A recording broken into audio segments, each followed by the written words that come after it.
Fight! Welcome back to Street Fighter on Sega, the series where we chronologically discuss every game featuring Ryu and chums to appear on Sega hardware. So far, we've had the Mega Drive port of Street Fighter 2 with both Champion Edition and Turbo modes, a port of the fourth arcade update, Super Street Fighter 2, and a Saturn game based on the arcade game that was based on the movie, which was basically just Super Street Fighter 2 Turbo. 4 years on from the World Warrior dominating arcades and consoles alike, Capcom looked to finally produce a brand new internally developed entry to the series. How did it turn out? This is Dan the Mega Driver of the Sega guys with the full story of Street Fighter Alpha on the Sega Saturn. We've talked before about how much of a phenomenon Street Fighter 2 was, but in 1995 its star was certainly fading. Capcom of Japan had released Street Fighter 2, Street Fighter 2 with mirror matches and playable bosses, a faster version of Street Fighter 2 with new moves, a slower version of Street Fighter 2 with new characters, and a faster version again of that Super Street Fighter 2, this time with super moves, and a port of a wacky movie game for consoles which ended up just playing like Street Fighter 2. But in 1994, Super Street Fighter 2 X saw the series toppled from its arcade podium by another fighting series, Virtua Fighter. Little maggot, no one has ever toppled me before. Sega's industry-defining blockbuster had paved the way for 3D fighting games and had taken over the arcades in Japan. By the end of 1994, Capcom were looking down the barrel of a Virtua Fighter sequel, a Virtua Fighter clone by Namco called Tekken, and a flashy weapons-based console fighter called Toshinden. With a team fresh off of delivering the very first Darkstalkers game, Capcom gave them the Herculean task of creating a brand new Street Fighter game in just 3 months. Sounds harsh, right? Well, that wasn't all, because you see, Capcom would often buy back old CPS-1 arcade boards that weren't being used anymore, while they also had a number of new CPS-2 boards. The task for the team then was to not only create a brand new Street Fighter game, but to make one that worked on both the CPS-1 and CPS-2 arcade boards. And as a reminder, they wanted them to do it in 3 months. It won't surprise you to learn that it took 6. The concept for the new game was a prequel, since the hardware and development time hardly allowed for the quantum leap the mythical third Street Fighter game needed. Set between Street Fighter 1 and 2, the game was initially called Street Fighter Classic, before being renamed as Street Fighter Zero. Capcom USA felt that both names made the title sound like a step back, something we'll revisit a little later. They named it Street Fighter Legends, then renamed it Street Fighter Alpha. The CPS-1 version of the arcade game had a number of cutbacks, most notably in the sound department, and targeted smaller arcades who may not have been able to afford the newer CPS-2 hardware. And while side by side there's not much in it, there is definitely a difference. That the game worked on the lower spec board made it a prime candidate for console ports, and sure enough, it came to the Sony PlayStation just 6 months later, and the Sega Saturn another month after that. In January of 1996, Japanese Saturn owners were treated to this Street Fighter 2 prequel, with US gamers enjoying its fruits the very next month, and us poor PAL Sega fans only having to wait until May for Virgin to drop a heavily bordered, unoptimised PAL port on us. At first sight, this was the series update that we had been waiting for. The visuals were near arcade perfect, save for a slight change in resolution that made the characters a little chubbier on the Saturn. Those sprites though were gorgeous, seemingly pulled directly from the well-regarded animated movie, which is why the prequel directions made sense. We see Ryu without his red headband, Ken with his long ponytail, and Bison and Sagat both resemble their hulking anime looks, while Chun-Li has a new look also inspired by the animated film. Bison isn't playable from the outset, but the lineup of 10 characters consists of 6 newish fighters. Adon and Birdie are reimaginings of the characters from the original Street Fighter game. Guy and Sodom come over from Final Fight, the side-scrolling brawler that has long been associated with Street Fighter, now officially joining the series for the first time. Aside from those, we do have two genuinely new characters.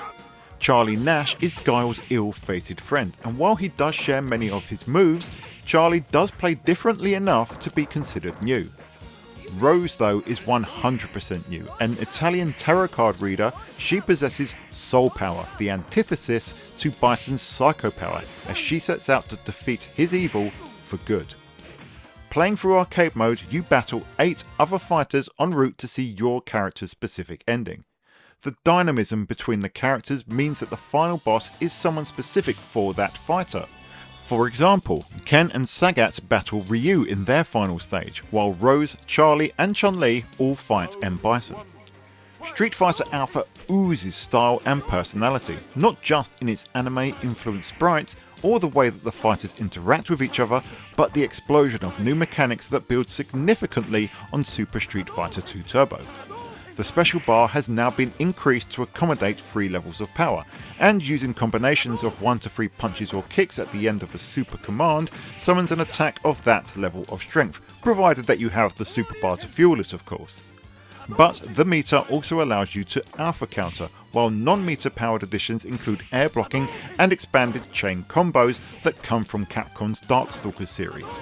Street Fighter Alpha was a dream to play on the Japanese Saturn controller, with its sumptuous D-pad and 6 face buttons. Visually, it was near arcade perfect, whilst the audio provided both the original CPS2 tunes and a new arranged CD audio. However, its release was beaten to the market by the PlayStation version, and that seems to have lessened the impact on the Saturn console. On release, a US magazine called Die Hard Game Fan awarded perfect scores to Street Fighter Alpha on PlayStation, then a month later awarded lower marks to the Sega Saturn port. One reviewer stated that the Saturn's less blue super shadows were due to the fact that it couldn't do transparencies. So was the Sega Saturn version really inferior? Side by side again, there's not much in it from a visual perspective when in game. Both versions have all the animation from the arcade and play virtually identically. That said, there's differences if you do look close. The PlayStation's resolution does mean that the sprites are smaller, while also causing issues with the vertical scrolling on stages due to the expanded view. The Sega Saturn sprites may look wider, but in this instance it does look closer to the arcade. Outside of the gameplay, the PS1 has much nicer loading screen text, but that's apt seeing as you'll be looking at it twice as often and for twice as long, with it appearing before wing quotes, whereas the Sega Saturn has no break in that segment. Worth noting too that the PlayStation version is composed entirely of polygons, as opposed to the sprite-based Saturn game, which was not uncommon for the time. This is likely the reason for the disparity in release dates. The wireframe footage that you see here is actually from the Retroport channel breakdown, which is a fascinating technical overview of all of the Street Fighter Alpha ports. So, while the PS1 manages this port better than it would do true CPS2 titles down the road, there is one point where its shortcomings are laid bare: the intro. The arcade original had 2 backgrounds and 4 different fighters during the opening montage. The Saturn is downgraded to just 1 background and 2 different fighters. On PS1 though, memory constraints mean that you have just 1 fighter in a mirror match, which, I'm not going to mince words, that's pretty pathetic. So the Sega Saturn game has a very slight edge in terms of presentation, not to mention that the controller is infinitely better for 2D fighting games. So what about the Super Shadows, you ask? Well, it's false. It's a made-up tale. It's a total fabrication. It never happened. The whole thing was nonsense. The classic Blue Shadows can be enabled on Saturn by using the original soundtrack, and had nothing to do with transparencies at all. It just goes to show how much dreck was tossed by biased games journalists in this era, and sadly, that sort of nonsense still does the rounds in discourse years later. Back to the game itself then. Street Fighter Alpha was certainly a hit at launch on the console. Not only was the updated gameplay well received, but taking a leaf out of Mortal Kombat's book, there's some nice little secrets in here too. entering a code when selecting a fighter lets you battle Akuma, who is absolutely rock hard in this game. Meanwhile, you can select your character's win quote by holding different button combinations at the end of each match, and triggering the same quote 5 times in a row earns you a fight with newcomer Dan. This pink gi-wearing parody of SNK characters has a noticeably different face in his sprite compared to subsequent games, but remains a pitiful opponent who is easily overcome in this game.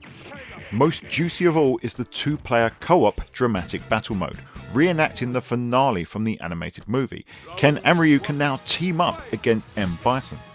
Unlike Street Fighter Alpha 3, this mode does actually require 2 players, otherwise it becomes a bit of a challenge to protect your stationary partner from Bison's attacks. The final additional mode is the training mode, which was a first for the series and is nicely fleshed out with a plethora of options. And that's it. And yeah, I do mean that in a slightly derogatory way. Because sure, this game was lovely on launch. It looked great, it played great, and it sounded awesome with some lovely rearranged Street Fighter 2 themes and also some brand new tracks. After the ugly Street Fighter the movie on Saturn, Street Fighter Alpha was a revelation. However, the signs of a rush job are all over the game. 10 fighters is a fair number, but it's less than Street Fighter 2 Champion Edition. And while the hidden fighters raise the count to 13, the rigmarole in using codes to unlock Bison, Akuma and Dan every time you want to select them makes playing as them a bit of a chore. Worst of all are the game's backgrounds.